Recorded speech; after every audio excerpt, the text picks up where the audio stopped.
So last weekend I finally got to ride again. It's been 3 or 4 months probably. I don't really ride when it's super hot because I'm fat and out of shape. But yeah, I went to ride with my buddy Chris. We went to Oak Hill. He just happened to have a CR500 that he was riding. So the second that I saw that, I was drooling over it. And I really wanted to ride it because I've never ridden one and they're super hard to come by because everyone wants $5 grand for one or whatever. And then halfway through the day, my XR got a flat rear tire, and so he was cool enough to let me spin some laps on it. I did maybe a 20-25 minute moto on it. I just kind of thought maybe instead of just posting up some footage riding it, it'd be cooler to talk about it. So I'm not really going that fast, kind of average speed on it.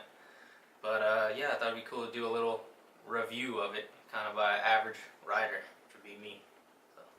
So I've heard kind of mixed reviews about the CR500 from people I know that have ridden them, or any 500 for that matter. You know, I've got one friend that's really fast that told me it was sick and he loved it. And I've got friends that are more my speed, but maybe not as heavy as me, that hated it, said it was pretty much impossible to ride and vibrates your hands off and all that, which, yeah, it kind of does. But I wanted to see for myself. So I kind of went into it not really knowing what to expect, and I did a lap on it, and you know, I was trying to ride it like a normal bike. I came off my CR600 out there, and the CR600 is actually super slow. You ride it more like a 125 than you do a 450. So the 500 just felt insanely fast, and I did a lap, and I actually pulled off, and I came up to Chris, and I was like, dude, this thing is too fast, like I can't ride it. I feel like a squirrel everywhere. And he was like, well, just don't ever get out of third gear in the corners. He said you don't need to touch second, don't touch the clutch, just ride it smooth. And so I went back out, I rode it like that, and I realized you don't ride it like a 250 or 125 or any other two-stroke, you ride it more like a modern 450. It just vibrates a lot more and is a little harder to control. But so once I started riding it like a 450, I actually kind of fell in love with it. I mean, I was riding a really tight track, so it's definitely not an optimum CR500 track. But the more I rode it, the more I thought it was sick. And I rode maybe, yeah, like I said, like 20-25 minute moto non-stop on it.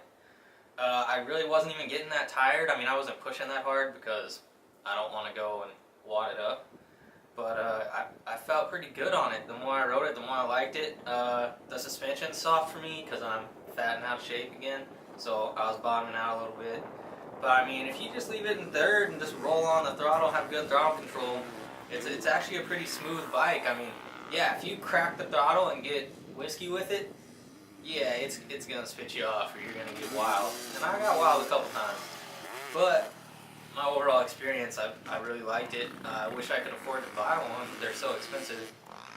Unless you buy a clapped out one and then have to dump another 3 grand into it or whatever. I'm not gonna do that, but anyways, yeah, I thought it was pretty sick. You know, it's a fun bike. I think it's kind of a shame that they don't make them anymore. I want to know what other people think about these things too. So if you've had a chance to ride one, or if you grew up racing one, or you know you've restored one or whatever, comment and tell me what you think about it, what you like about them, what you don't like about them. Just interested to see if my experience was similar to other people's.